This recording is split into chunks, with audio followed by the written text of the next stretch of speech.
ताजमहल या तेजोमहल मुगल दरबार के इतिहास के दस्तावेजों में ताजमहल शब्द का वास्तव में कभी उल्लेख नहीं किया गया। मंदिर में जूते उतारना अनिवार्य है, लेकिन शमशान के मामले में ऐसा नहीं है। ये सदियों पुरानी परंपरा दर्शाती है कि ताजमहल शुरुआत में एक मंदिर रहा होगा। शाहजहां के दरबारी इतिहास बादशाहनामा में स्वीकार किया गया है कि मुमताज को दफनाने के लिए जयपुर के राजा महाराजा जय सिंह से एक भव्य हवेली छीन ली गई थी।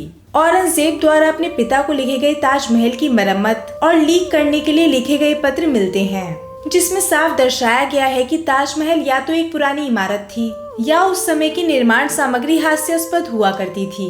औरंगजेब के पत्र और शाहजहां की आत्मकथा साक्ष्य के रूप में खड़ी है। जब गर्भगृह की दीवारों पर ओम के शिलालेख दिखाई देते हैं तो रहस्य काफी हद तक खुल जाता है।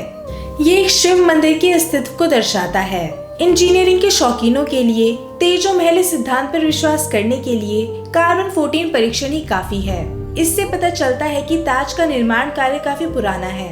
अध्ययन में कहा गया है कि इसका दरवाजा शाहजहां से 300 साल पुराना है, क्योंकि 11वीं शताब्दी के बाद से मुस्लिम आक्रमणकारियों द्वारा बार बार तोड़े गए ताज के दरवाजों को समय समय पर बदलना पड़ा।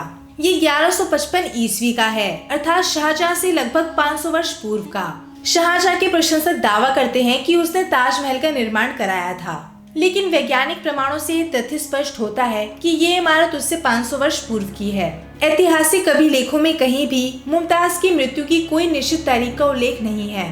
कुछ जोड़े अपने 1 महीने की सालगिरह, अपने पालतू जानवर का जन्मदिन, कोचिंग कक्षाओं के 1 सप्ताह पूरे होने का जश्न मनाते हैं। और यहाँ हमारे इतिहासकार हैं जो इस आश्चर्यजनक मकबरे के निर्माण की कोई तारीख नहीं खोज सके। ये सिर्फ एक तारीख नहीं है, ये इतिहास का एक यादगार समारोह रहा होगा जब मुमताज को महल में दफनाया गया था।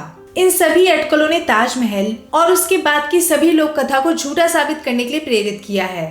सभी हिंदू मंदिरों का मुख्य स्थान समुद्र या नदी तट के पास है। तेजोमहल का निर्माण भी इसी बात को ध्यान में रखकर यमुना नदी के तट पर किया गया था। मुस्लिम संस्कृति सक्रिय रूप से एक स्थान पर एक से अधिक कब्रों पर प्रतिबंध लगाती है। इसका घोर उल्लंघन करते हुए ताजमहल में 2 कब्रें हैं। ताजमहल को एक मकबरा माना जाता था, न कि 7 मंजिलों और कई कमरों वाला एक भव्य बुनियादी ढांचा। तहखाने में एक गड्ढा भी मौजूद है, जो शिव मंदिर के लिए एक आवश्यक खजाना है। मुमताज की कब्र के ऊपर एक दीपक है, जिसमें पानी का घड़ा रखा होता था। इसके अलावा ताज में उभरे हुए लोहे के छल्ले भी देखे जा सकते हैं, जिन्हें प्रार्थना के दौरान शिव मंदिर में रोशनी के लिए मिट्टी के तेल के दीपक रखने के लिए बनाया गया था। इतिहास में किसी भी लागत अनुमान का 0 रिकॉर्ड है। विश्वसनीय लेखकों द्वारा हवा में लागत का कुछ अनुमान 4 मिलियन से 91.7 मिलियन रुपए तक का है, लेकिन कोई वैध बिल या डेटा शीट नहीं है। सभी जाली दस्तावेज, औरंगजेब द्वारा शाहजहां को लिखा गया पत्र, वास्तुशिल्प साक्ष्य और वैज्ञानिक मान्यता इस ओर इशारा करती है कि तेजोमहल एक शिव मंदिर था, जिसे शाहजहां ने एक मकबरे में बदल दिया। तेजोमहल पे आपकी क्या राय है, मुझे कमेंट सेक्शन में अवश्य बताएं। ऐसी और जानकारी के लिए हमारे चैनल को सब्सक्राइब करें। धन्यवाद।